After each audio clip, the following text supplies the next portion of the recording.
Halo pecinta film Donghua. Kali ini Mimin akan bawain alur cerita film Renegade Immortal versi novelnya ya. Yang pasti Mimin ambil episode setingkat dari filmnya yang lagi tayang. Tanpa berlama-lama lagi, yuk langsung masuk ke alur ceritanya. Hello bes, arah lanjutan ke cerita selanjutnya ya. Leluhur kelima tetap diam namun sedikit mengernyit. Dan pada saat ini kedua tangan diaken mayat membentuk segel lebih cepat. Mayat besar segera melayang keluar dari peti mati, disertai suara gesekan yang keras. Mayat ini tingginya lebih dari 100 kaki dan sudah membusuk. Ada beberapa bagian yang tulang-tulangnya berwarna putih terlihat. Beberapa belatung raksasa masih bergerak di dalam tubuhnya, membuatnya tampak sangat menjijikkan. Namun kepala mayat itu tetap terjaga dalam kondisi yang sangat baik, terutama di bagian sela-sela alis di mana kapak ungu terlihat sangat kentara. Tepat pada saat ini, terdengar suara tenang dari kejauhan. Leluhur kelima klan abadi terkutuk. Lelaki tua Chun Yunfei ini ada di sini untuk bertarung denganmu. Saat suara itu sampai ke telinga mereka, ledakan dahsyat terdengar dari luar awan hitam. Tak lama kemudian tekanan kuat muncul di luar awan hitam dan menghancurkannya. 10.000 kaki jauhnya berdiri kultivator Ascendant dari sekte giok surgawi yang matanya bagaikan kilat. Di belakangnya ada sejumlah besar kultivator dengan tatapan dingin dan mata yang dipenuhi dengan niat membunuh. Mata leluhur kelima menjadi dingin saat dia melambaikan tangan kanannya dan ia berkata, "Bunuh!" Dengan satu kata itu, seluruh anggota klan terkutuk dan tak bermoral menyerbu keluar dan pertempuran pun dimulai. Chu Yunfei tiba di samping peti mati, memukulnya dengan telapak tangannya dan ia berkata, "Sekte mayat, kalian sedang mencari kematian." Leluhur kelima klan abadi terabaikan yang mendengar ini, ia mengulurkan tangan dan menarik mayat raksasa itu ke arah tempat para anggota klan memberikan persembahan. Sebelum tangan Chu Yunfei bisa mendarat di atasnya, dengan suara keras, mayat besar itu jatuh ke tanah. Buk! Menimbulkan gelombang kejut yang menerbangkan debu ke tanah. Peti mati itu berubah menjadi debu oleh telapak tangan Chu Yunfei. "Aktifkan pohon reinkarnasi!" teriak leluhur kelima. Kemudian dia dengan cepat menyerang Chu Yunfei dan melambaikan tangannya. Segera awan hitam dengan cepat datang dan mengelilinginya dan Chu Yunfei. Ada kilatan cahaya yang keluar dari dalam awan hitam serta gelombang kejut akibat energi spiritual surgawi yang digunakan. Siapapun yang terperangkap dalam gelombang kejut itu langsung berubah menjadi debu. Setelah leluhur kelima menyerbu, salah satu tetua dengan cepat melompati anggota klan dan mendarat di mayat besar itu. Dia tampaknya tidak mempermasalahkan belatung di tubuh itu saat tangan kanannya terulur dan bola cahaya keemasan seukuran kepalan tangannya muncul di tangannya. Pada saat ini, salah satu mata kultivator transformasi jiwa tingkat menengah menyala, dan dia mengelilingi orang yang sedang dilawannya sebelum menyerang orang dengan cahaya keemasan. Kemudian dia berteriak, "Jatuhkan cahaya keemasan itu!" Dengan lambaian tangannya sebuah pedang terbang keluar. Dukun berdaun 8 itu tiba-tiba mendongak menatap lelaki setengah baya yang menyerangnya. Tanpa ragu ia menempelkan cahaya keemasan itu ke dada mayat raksasa itu. Cahaya keemasan menyala saat pedang terbang menembus dada dukun berdaun 8 itu. Wajah dukun berdaun 8 itu pucat pasi, tetapi dia terus menekan cahaya keemasan itu ke dada mayat itu. Kemudian dia tertawa dan menyeka luka di dadanya. Dia menjilati darah dari jarinya dan bergegas maju untuk melawan pria parubaya itu. Cahaya keemasan pada mayat klan iblis raksasa semakin lama semakin terang. Chu Yunfei yang sedang bertarung dengan leluhur kelima mengerutkan keningnya saat dia mundur dan berteriak, "Hancurkan mayat klan iblis raksasa itu!" Para kultivator di sekitarnya semua menyerbu ke arah mayat itu. Namun anggota klan abadi terabaikan menghalangi mereka karena mereka tidak peduli dengan hidup mereka. Beberapa bahkan rela meledakkan diri untuk menghentikan para kultivator masuk. Dan pada saat ini mayat klan iblis raksasa mulai menyusut. Cahaya keemasan itu seperti tanaman di bumi, tumbuh sambil menghisap nutrisi dari tanah. Proses ini berlangsung selama 10 tarikan nafas sebelum mayat klan iblis raksasa terkuras semua energinya dan kemudian berubah menjadi debu. Chu Yunfei menyerbu keluar dari awan hitam menuju cahaya keemasan. Leluhur kelima mencibir di dalam awan hitam dan tidak berusaha menghentikannya. Ketika Chu Yunfei tiba, cahaya keemasan itu tiba-tiba pecah dan sebuah pohon reinkarnasi setinggi 1000 kaki muncul. Gelombang kejut yang kuat menyebar darinya dan menutupi seluruh bagian timur planet Suzaku. Ekspresi Chu Yunfei berubah drastis saat dia cepat-cepat mundur. Namun dia terkena gelombang kejut, sehingga darah merembes keluar dari sudut mulutnya. Leluhur kelima mencibir sambil menyerang Chu Yunfei. Mata Chu Yunfei berbinar saat dia memutuskan untuk tidak bertarung lagi. Dia menyerbu keluar dari tempat ini sambil berteriak, "Mundur!" Para kultivator yang bertarung dengan klan abadi terabaikan semuanya menghela nafas dan bergegas untuk mundur. Para anggota klan abadi terabaikan hendak mengejar ketika leluhur kelima berkata, "Jangan mengejar, lindungi pohon roh leluhur reinkarnasi." Penatua Sima yang sama sekali tidak bertindak menatap pohon reinkarnasi dengan cahaya misterius di matanya. Menurut kesepakatan antara kita berdua, di mana benda itu? Tanya Penatua Sima. Leluhur kelima merenung sejenak sebelum menunjuk alisnya. Kemudian sebuah tato seukuran telapak tangan muncul dari antara kedua alisnya. Tato ini sangat rumit. Hanya dengan melihatnya saja mata orang yang melihat akan berputar. Namun tato ini mengandung sedikit kekuatan yang sangat primitif dan merusak. Tato ini adalah salah satu tato yang diwariskan oleh para leluhur. Ketika aku mencapai tahap 9 daun, aku menyelesaikannya. Lalu dia melambaikan tangannya dan tato itu terbang ke arah Tetua Sima. Ekspresi Tetua Sima menjadi serius saat dia menepuk tas penyimpanannya dan mengeluarkan sebuah kotak giok. Dia dengan hati-hati meletakkan tato itu ke dalam kotak giok, lalu menyimpannya di dalam tasnya. Dia kemudian tertawa dan berkata, "Leluhur kelima memang menentukan. Saya harap leluhur lainnya melakukan hal yang sama," ucap Tetua Sima. "Karena klan abadi terabaikan telah berjanji kepada sekte mayatmu, kami tidak akan menarik kembali perjanjian kami," ucap leluhur kelima. Ia menatap dingin ke arah Tetua Sima. "Aku akan menyampaikan pesan dari ketua sekte. Di sekte mayatku, kami masih memiliki mayat klan iblis raksasa yang pernah menebas banyak dukun 9 daunmu. Tubuhnya telah mencapai tahap tengah Ascendant. Jika kau tertarik, kau dapat menghubungiku kapan saja."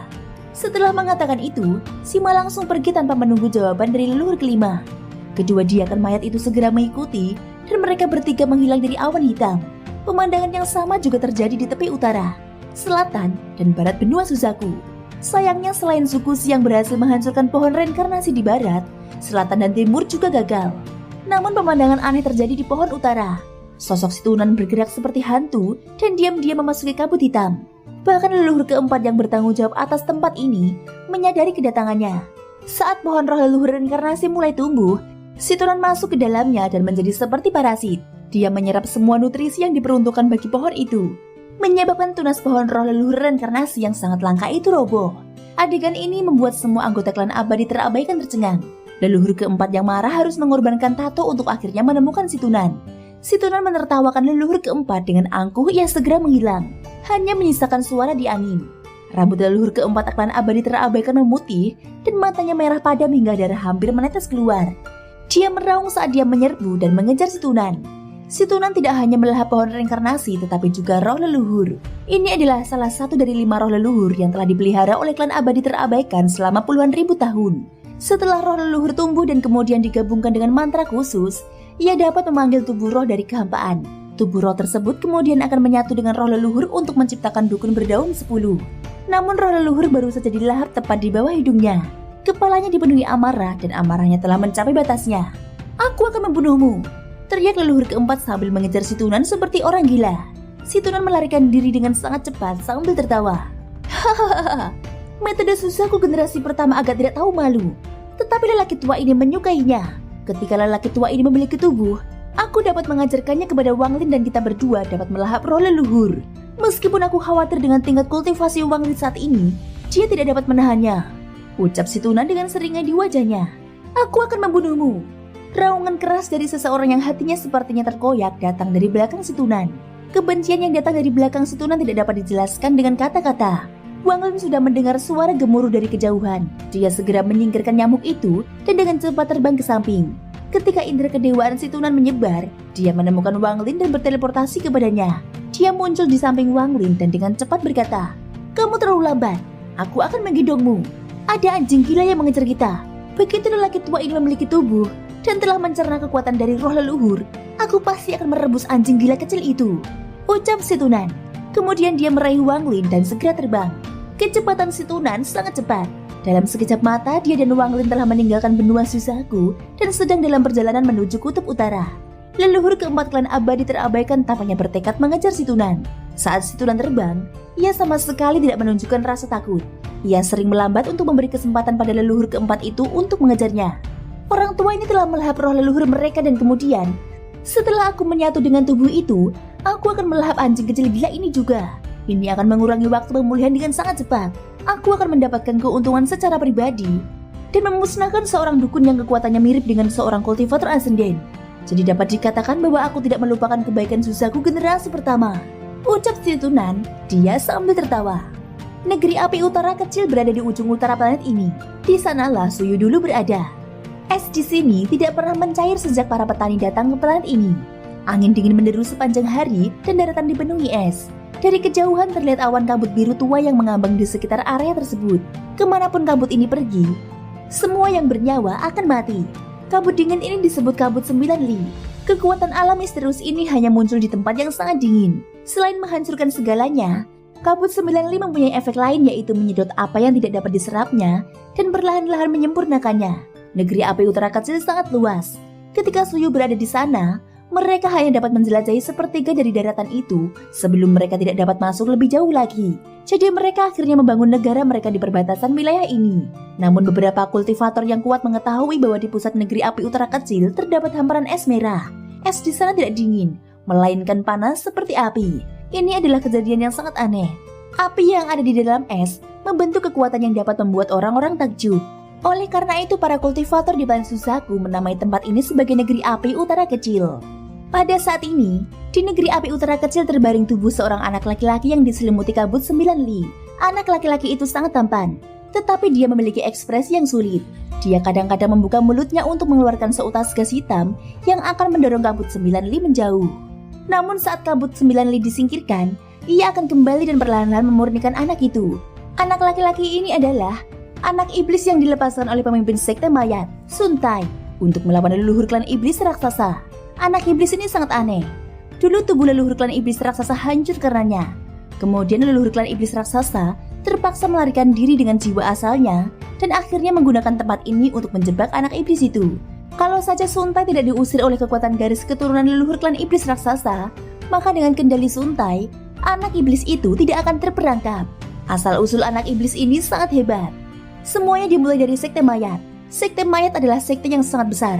Tidak ada sekte lain di planet Suzaku yang dapat menandinginya. Faktanya, ada cabang-cabang sekte mayat di banyak planet. Sekte mayat adalah organisasi yang sangat besar dengan akar di banyak planet kultivasi yang berbeda. Mereka terlibat dalam perdagangan mayat dan pengumpulan barang-barang dengan asal-usul yang misterius. Sangat sedikit orang yang tahu di mana markas sekte mayat berada, karena ini adalah rahasia. Struktur sekte mayat seperti menara, ada banyak tingkatan yang berbeda. Di dalam aliansi kultivasi, sekte mayat adalah salah satu dari sedikit sekte yang diakui sebagai sekte resmi. Dibandingkan dengan semua sekte di banyak planet kultivasi, sekte mayat adalah salah satu dari sedikit sekte nyata di era saat ini. Banyak kultivator generasi lama tahu bahwa siapapun tidak bisa seenaknya mengacaukan sekte mayat. Konon orang di balik sekte mayat memiliki hubungan dengan runtuhnya alam surgawi. Namun itu hanya rumor. Tidak seorang pun tahu apakah ini benar atau salah. Akan tetapi tak usah dipertanyakan lagi seberapa kuatnya sekte mayat. Di dalam sekte mayat terdapat batu giok yang berisi informasi tentang lebih dari 3.000 jenis tubuh. Setelah salah satu dari tubuh tersebut ditemukan, mereka dapat ditukar dengan beberapa harta surgawi. Anak iblis ini adalah sesuatu yang diperoleh Sun Tai di planet terpencil. Tubuhnya memiliki akar roh tersembunyi yang belum diketahui. Tubuh ini diciptakan oleh alam untuk dirasuki. Ketika seseorang merasukinya, tubuh itu akan mengembangkan akar roh yang sesuai dengan orang tersebut. Sun Tai sangat senang setelah menemukan tubuh ini. Ia menyempurnakannya selama lebih dari 1000 tahun hingga akhirnya menciptakan anak iblis ini. Ia bahkan memiliki kemampuan untuk menggunakan mantra. Dan tubuhnya sendiri sudah berada di tahap tengah transformasi jiwa. Satu-satunya hal yang aneh tentangnya adalah ia harus disimpan di dalam formasi khusus untuk dipelihara dan tidak dapat meninggalkan formasi terlalu lama. Itulah sebabnya ketika Sun Tai pergi ke alam surgawi, dia tidak membawa serta anak iblis itu. Setelah kembali, dia mengambilnya dan berencana untuk pergi ke planet terdekat dengan cabang sekte mayat yang besar. Dia berencana untuk menukar tubuh itu dengan pil pemecah jiwa tingkat 8 untuk menghilangkan segel Zoe. Pada saat itulah Wang Li memanggilnya. Itulah sebabnya dia memiliki anak iblis untuk digunakan melawan leluhur klan iblis raksasa. Pada hari ini, di negeri api utara iblis, 2 sinar cahaya yang bergerak lebih cepat daripada kecepatan suara terbang melintasi langit. 2 orang di depan dan 1 orang di belakang. Mereka adalah si Tunan, Wang Lin, dan leluhur keempat klan abadi terabaikan. Di sepanjang jalan, leluhur keempat sangat marah. Dia ingin menyerah berkali-kali, tetapi setiap kali dia ingin menyerah, si Tunan akan berhenti untuk mengejeknya. Leluhur keempat merasa ini sangat aneh, tetapi dia tidak mau menyerah. Dia memiliki teknik rahasia yang dapat digunakan untuk mengambil kembali roh leluhur. Tetapi persyaratannya adalah roh leluhur belum dimurnikan. Itulah sebabnya dia terus mengejar. Ketiganya bergerak sangat cepat. Mereka terbang ke pusat tanah api utara kecil dan memasuki area api es. Wang Lin segera melihat anak iblis di dalam api merah. Mata si Tunan berbinar. Dia berhenti dan tertawa, lalu menoleh ke arah leluhur keempat yang datang dengan cepat. Sebelum tubuhku hancur, Aku berkultivasi di tempat ini dalam waktu yang sangat lama. Jadi aku memiliki pemahaman yang sangat mendalam tentang batasan-batasan di sini, ucap si Tunan. Si Tunan memperlihatkan ekspresi kenangan saat tangannya membentuk segel dan menunjuk ke udara. Tanah langsung bergetar ketika cahaya keemasan mulai berkumpul dan kemudian terbang keluar. Si Tunan tertawa sambil meraih Wang Lin. Lalu dia menjauh 1000 kaki dan menatap leluhur keempat. Saat leluhur keempat tiba, seluruh langit diselimuti oleh cahaya putih. Cahaya putih ini sangat terang dan membawa kekuatan misterius yang hinggap di tubuh leluhur keempat. Leluhur keempat mencibir. Cahaya api darah. Klan abadi terabaikan miliknya adalah penduduk asli planet ini. Jadi mereka sangat memahami tempat ini. Dia dapat segera mengenali apa cahaya putih itu. Dia melambaikan tangan kanannya dan sebuah tato raksasa muncul di hadapannya. Tato itu berkelebat dan kemudian semua cahaya putih menjauh dari tubuh leluhur keempat. Si Tunan berseru kaget dan tatapannya menjadi dingin. Ia kemudian bergerak secepat kilat menuju leluhur keempat. Leluhur keempat tiba-tiba mengangkat kepalanya ke arah si Tunan dan melambaikan tangannya. Tato di depannya berubah menjadi benang saat berusaha menjebak si Tunan. Si Tunan tertawa. Dia tidak menghindar, tetapi menembus benang-benang ini dan langsung memasuki tubuh leluhur keempat. Leluhur keempat lalu berteriak, "Keluar dari sana!" Lalu dia menepuk dahinya, lalu tumbuhlah tanaman berdaun 9 di sana. Saat tanaman itu muncul, si Tunan keluar dari leluhur keempat, melepaskan seluruh auranya dan berteriak, "Kabut 9 li!" Kabut yang menyelimuti anak iblis itu dengan cepat terbang ke si Tunan, menjebak mereka berdua dan menyeret mereka ke arah api es tempat anak iblis itu terperangkap. Peristiwa ini terjadi dengan sangat cepat. Dalam sekejap si Tunan dan leluhur keempat dikelilingi oleh kabut. Pilar api es terbentuk di sekeliling mereka. Dan pada saat ini ada 3 pilar api es di dalam kabut 9 li. Si Tunan memperlihatkan ekspresi gembira di dalam api es. Dan kemudian ia terbang ke dalam api es tempat anak iblis itu berada dan memasuki tubuh tersebut. Wang Lin, kabut 9 li ini adalah formasi alami. Dan ini merupakan perlindungan yang sempurna untukku. Tidak akan butuh waktu lama bagiku untuk memulihkan kultivasiku. Aku akan datang menemuimu setelah aku selesai. Kau harus berhati-hati terhadap sukusi selama ini. Jangan mati sebelum aku keluar. Suara si Tunan keluar dari kabut 9 li. Wang Lin merenung sejenak. Dia menatap anak di dalam kabut dan ia bertanya, "Kau tidak butuh aku untuk menjagamu?" Ucap Wang Lin. "Tidak perlu. Kabut 9 li ini adalah perlindungan terbaik," jawab si Tunan. Suara si Tunan mengandung sedikit kegembiraan. Setelah puluhan ribu tahun, dia akhirnya akan memiliki tubuh lagi. Meskipun dia telah melalui banyak hal dalam hidupnya, dia tidak bisa menahan kegembiraannya. Para kultivator asing, tunggu saja. Begitu orang tua ini pulih dari kultivasinya, aku pasti akan mencari kalian untuk membalas dendamku, ucap si Tunan. Wang Lin mengangkat kepalanya untuk melihat ke kejauhan dan berkata dengan tenang, "Kamu masih belum memberitahuku apa itu kristal planet kultivasi," ucap Wang Lin. Kristal planet kultivasi? Sebelum aku menjadi penguasa planet kultivasi, aku juga mengira itu adalah harta karun yang sangat kuat. Namun setelah aku menjadi susaku generasi kedua, aku menemukan bahwa benda ini terlalu ganas. Kristal planet kultivasi itu hanyalah kentut pelangi. Itu adalah sesuatu yang diciptakan oleh aliansi kultivasi dan mereka memberikannya kepada setiap negara kultivasi yang mencapai peringkat 6. Menanamnya di dalam planet kultivasi dan mengaktifkannya akan menyebabkan seluruh planet dikelilingi oleh kekuatan misterius. Sejak hari itu terbuka, makhluk hidup apapun yang lahir di planet itu akan kehilangan sebagian jiwanya. Potongan jiwa ini diserap oleh kristal planet kultivasi. Dan kekuatan absolut atas kristal tersebut diberikan kepada negara oleh aliansi kultivasi. Hehehe, negara kultivasi peringkat 6 seperti raja, karena keberadaan kristal planet kultivasi. Dengan benda ini, generasi susaku manapun dapat membunuh makhluk hidup apapun di planet ini, kecuali orang atau makhluk itu telah melewati tahap ascenden dan secara paksa mengambil kembali sebagian jiwa mereka. Jika tidak ada cara lain.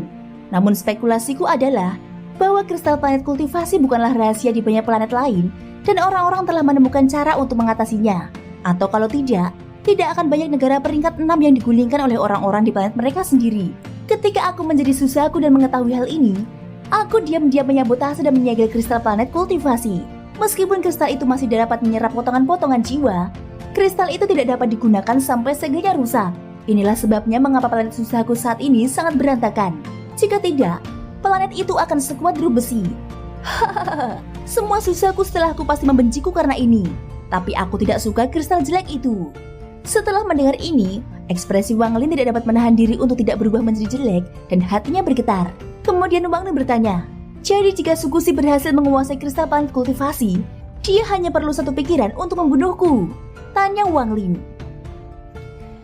Thank you guys sudah mendengarkan ceritaku di episode kali ini sampai akhir.